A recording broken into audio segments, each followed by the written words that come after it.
Rivian, they had their earnings, I think last Thursday, and had a huge pop of like 26% the next day. Yeah. The stock was up, and then since then it's been down a bit.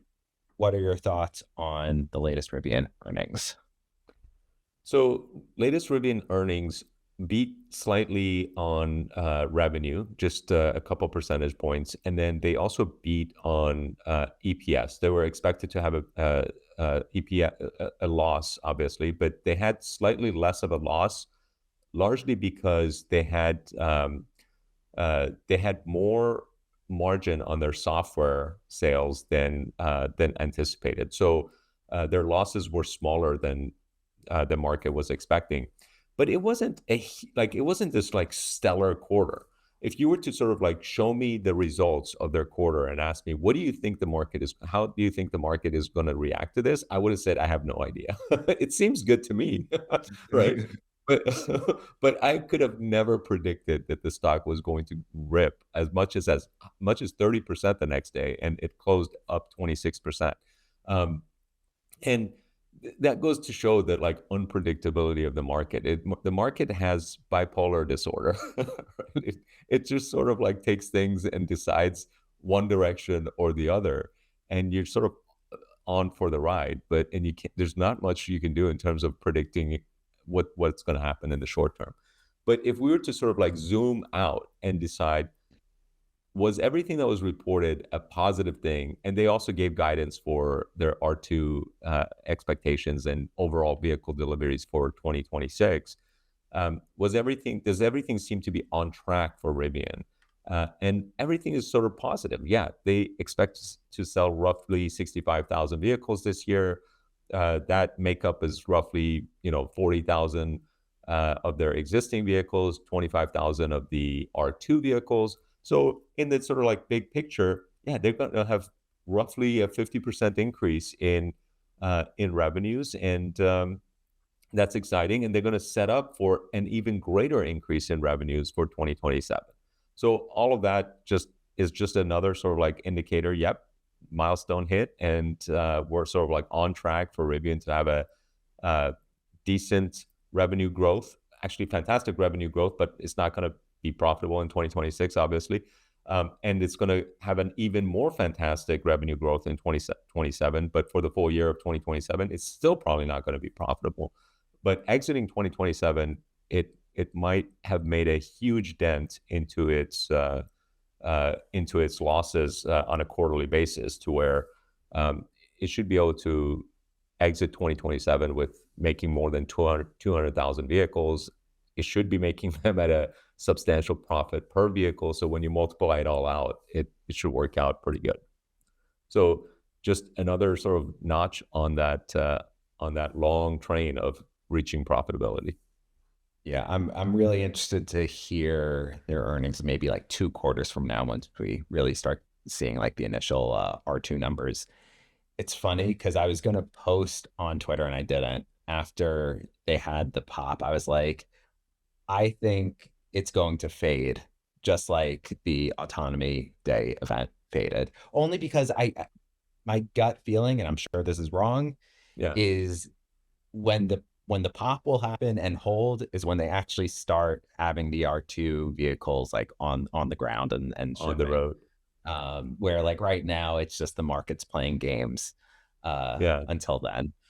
But we'll see. You know what's funny is that you're typically right about those type of predictions until you're wrong. You know what I mean? Like and what's funny is that um, it goes. An analogy that I can make is that you know,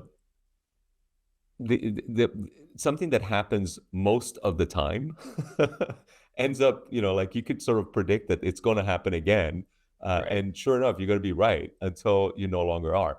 And what I have found with stocks is that I don't know when I'm going to be wrong, is Right. what it It's comes down to. impossible. So yeah, so I don't really make decisions around it. Meaning, like, I'm not going to sell thinking that, oh, Yeah. the 26% gain is probably going to fade, and therefore I'll sell at the gain at the high, and then buy it again when it goes down to I don't know, $15 or pick your number, $14, whatever you think. And this is the same sort of like discussions we had around Robinhood, that, the technical analysis predicted that it might hit the 50s. In some cases, some people predict it's going to hit the 30s, by the way.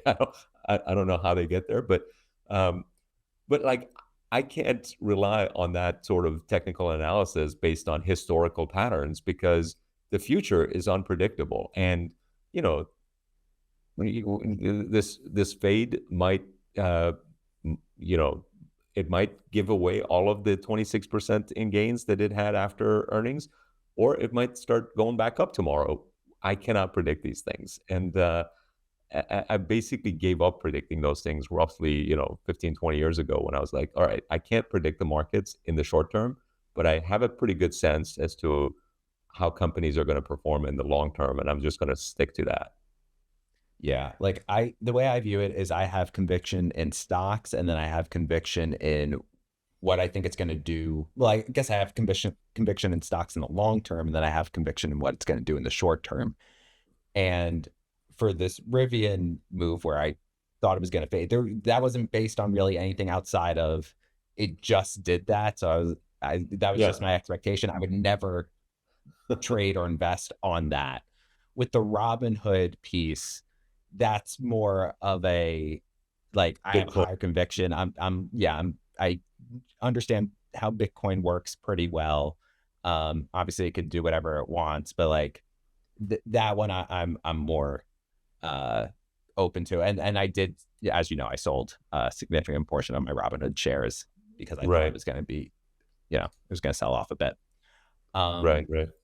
what was I going to say about Rivian? Oh, the one benefit that it does give me in like being like, it's probably gonna fade, is I don't get the feeling of FOMO of like, I should have bought more when it was lower. Because now I'm like, I'll just go back down and maybe I'll buy more then. But I'm also happy with my current position sizing. But it just helps me But, keep like be level headed of like not being like, it's gonna continue to run. right. But Yeah. Yeah, uh it's interesting for sure. Like the temporary or short term predictions are often correct, but it's unpredictable to me, and yeah. therefore I don't like trade on it. Yeah. It's also like you're just increasing your probability of messing something up with every decision you make or every trade you make. The odds of something going wrong is higher. So if you're just buying and holding long term, it's just getting in, getting out, and that's it. But if you Right. are doing that on a shorter time frame, then you can miss the mark somewhere and totally, um, Yeah. you know, mess up your portfolio that way.